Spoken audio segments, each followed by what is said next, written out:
இன்னைக்கு இன்னைக்கு நான் வந்து நெஸ்டட் இஃப் வந்து யூஸ் பண்ணி எப்படி பார்க்கறோம். நெஸ்டட் இஃப் வந்துட்டு எப்படி யூஸ் பண்ணுறதுன்னு பார்க்க போகிறோம். இதுக்கு ஒரு வந்து நான் கிளாஸை க்ரியேட் பண்ணுறேன். அதுக்கு வந்து நெஸ்டட் இஃப்னு சொல்லிட்டு கிளா கிளாஸை க்ரியேட் பண்ணிக்கிறேன். நெஸ்டட் இஃப்ல இன்னைக்கு எந்த மாதிரி ப்ரோக்ராம் பண்ண போகிறோம்னா, அதாவது ஒரு பிளட்டு வந்துட்டு கொடுக்கறதுக்கு ஒரு சிம்பிள் மெத்தட் பண்ண போகிறோம். அதுக்கு வந்து ஏஜ் லிமிட் எவ்வளவோ, வெயிட் எவ்வளவு இருந்துச்சுன்னா ஒரு பிளட்டை வந்துட்டு கொடுக்கலாம், டொனேட் பண்ணலாம். அந்த மாதிரி வந்து ஃபங்க்ஷனை பார்க்க போகிறோம். இப்போ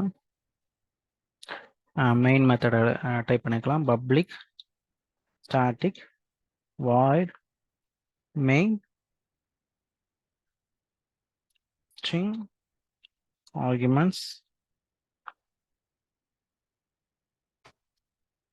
மெயின் ஃபங்க்ஷன் எழுதியாச்சு.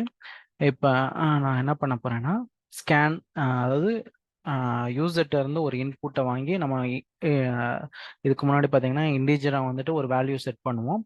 இப்போ நான் வந்து ஸ்கேன் பண்ணி யூசர்கிட்ட இருந்து இன்புட்டை வாங்கி நம்ம எப்படி பண்ணுறதுன்னு பார்க்கலாம். அப்போ நான் ஸ்கேனருங்கிற கிளாஸ் வந்து இங்கே இம்போர்ட் பண்ண போகிறேன். அப்போ ஸ்கேனர்னு டைப் பண்ணி ஸ்கேனர், நான் ஒரு ரெஃபரன்ஸ் நம்பரை வந்துட்டு இங்கே நான் ஸ்டோர் பண்ணுறேன். எக்ஸாம்பிள் வந்துட்டு நான் ஒரு ஆர்பின்னு சொல்லிட்டு இங்கே கிரியேட் பண்ணுறேன். நியூ ஸ்கேனர் சொல்லிட்டு நான் இங்கே ஒரு ஆப்ஜெக்ட் மாதிரி கிரியேட் பண்ணுறேன். அந்த ஆப்ஜெக்ட்குள்ளே வந்துட்டு என்னன்னா யூசர் வந்துட்டு சிஸ்டமோட இன்புட்டை கொடுக்கணும். அப்போ நான் இங்கே system dot in system dot இன்னு சொல்லிட்டு இன்புட்டை நான் கொடுத்துறேன். இங்கே வந்துட்டு நான் சும்மா ரெஃபரன்ஸ்க்கு எழுதுறேன். Take input from user so scanner class need to import here அப்படின்னு சொல்லிட்டு, எதுக்குன்னா இன்புட்டை யூசர்ட்ட இருந்து வாங்கினா அங்கே ஸ்கேன் பண்ணணும் இல்லையா, ஸ்கேனருங்கிற கிளாஸை வந்து இங்கே இம்போர்ட் பண்ண போகிறோம். இப்போ இங்கே எரர் வருதுல, இங்கே வந்துட்டு வச்சதுக்கப்புறம் இங்கே கீழே வந்துட்டு இம்போர்ட் ஸ்கேனர்னு சொல்லிட்டு வரும். இந்த இம்போர்ட் ஸ்கேனருங்கிறது ஜாவா யூட்டிலில் இருக்குது. அதை வந்து நம்ம இங்கே கிளிக் பண்ணுனா இங்கே மேலே இம்போர்ட் ஆகும். இம்போர்ட் ஸ்கேனரை நான் கிளிக் பண்ணுறேன். இங்கே வந்துட்டு import Java util scanner import ஆயிடுச்சு. இதுக்கப்புறம் வந்து பார்த்தீங்கன்னா int age equal to RB. இங்கே ரெஃபரன்ஸ் நம்பர் என்ன ஸ்டோர் பண்ணியிருக்கோம், ஆர்பி டாட் நெக்ஸ்ட் இண்டீஜர். அதாவது இண்டீஜரை தான் நம்ம வந்துட்டு ஸ்கேன் பண்ண போகிறோம். அதனால நெக்ஸ்ட் இண்டீஜர்னா டைப் பண்ணுறோம். அப்போ சிஸ்டம் அவுட்டில் என்ன கொடுக்குறோம், சிஸ்டம் அவுட் டாட் printlnல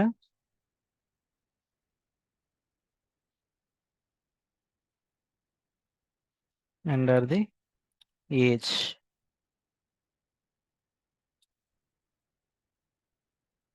enter the age இங்கே டைப் பண்ணா தானே இங்கே வந்துட்டு இது ஸ்கேன் பண்ண முடியும், என்ன இண்டீஜர் நம்ம கொடுக்குறோங்கிறது.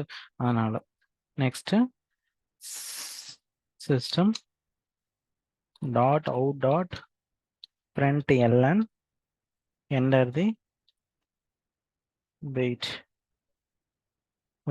நம்ம டைப் பண்ணுறோம். அதை வெயிட்டை ஸ்கேன் பண்ணணும் இல்லையா.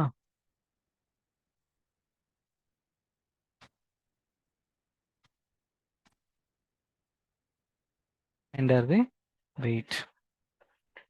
இப்போ int weight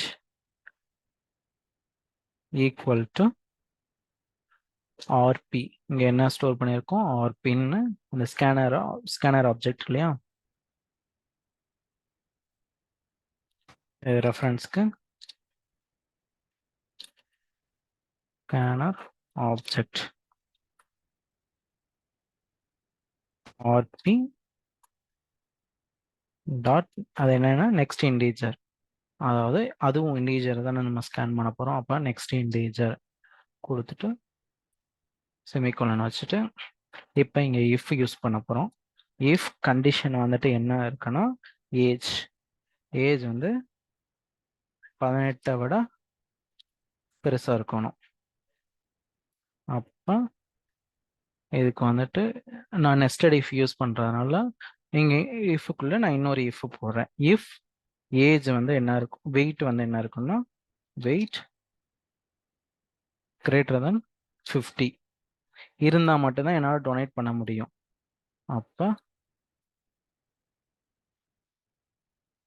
அப்போ இங்கே system dot out dot print எல்என்ல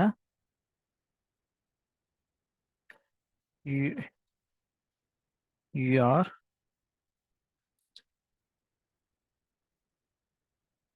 eligible to donate blood.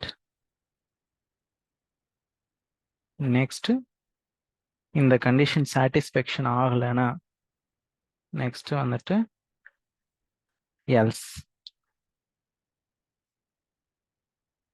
System dot out dot print எல்என்ல you are not eligible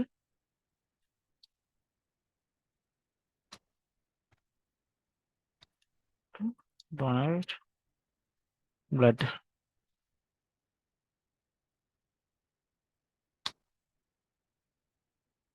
இப்போ இந்த இஃப்குள்ள ஏஜ் வந்து 18 விட கொடுக்கும்போது வெயிட் வந்துட்டு 50க்கு மேலே இருந்தால் மட்டும் இங்கே எலிஜிபிள் பிளட்டுக்கு டொனேட் பண்ண முடியும்.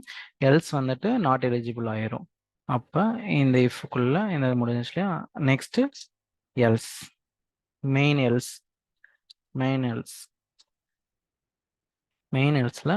ஏஜ் 18 விட கம்மியாக இருந்துச்சு, இப்போ 17 இருந்துச்சுன்னா அப்பாங்க system dot out dot print LN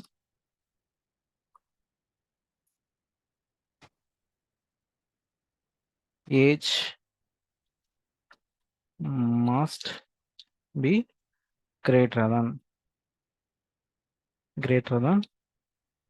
18 அங்க டிஸ்ப்ளே ஆயிரும்.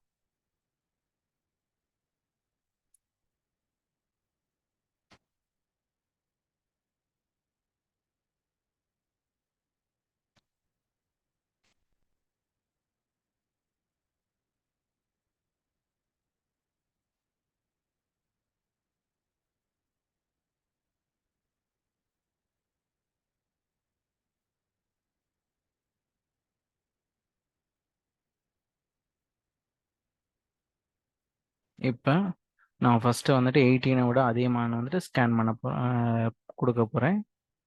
கெண்டர் தி ஏஜ் 18 விட அதிகமாக கொடுத்து பார்க்கலாம். 18 20 அப்படின்னு நான் கொடுக்குறேன். வெயிட் வந்துட்டு நான் ஒரு 52னா அப்போ எலிஜிபிள் ஆயிரும். First one, you are eligible to donate blood. இப்போ நான் செகண்ட் கண்டிஷனை கொடுக்க போகிறேன். என்டர் தி ஏஜில் நான் ஒரு 21, என்டர் தி வெயிட்டில் நான் ஒரு 45, 50க்கு கீழே கொடுக்குறேன். அப்போ you are not eligible to donate பிளட்டை.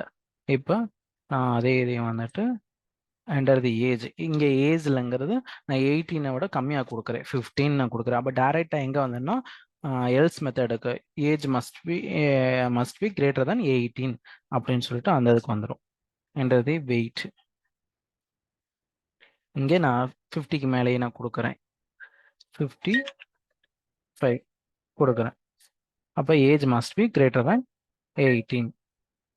எவ்வளோதான். தேங்க்யூ.